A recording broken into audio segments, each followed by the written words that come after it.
During this video, we'll explain what's involved in a hernia repair. The incision will be located in the abdomen where your hernia is.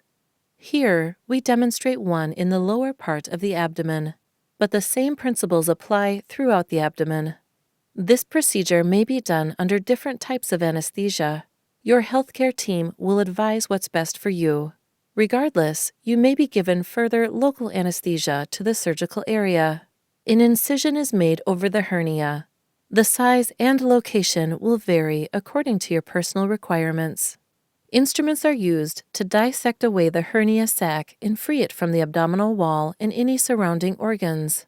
Once the hernia contents are free, the weakness in the abdominal wall is reinforced with sutures, or by tacking a piece of mesh over the hernia opening. This is to prevent the intestine or fat from slipping back into the opening and the hernia returning in the future. Before finishing, the surgeon will take one last look around for any bleeding or areas of damage. Occasionally, you may have a wound drain left in place. To finish, the incisions will be closed with sutures or skin staples and covered with dressings. The contents of this video are a general depiction of this procedure and the risks involved. It's not necessarily accurate for your personal situation.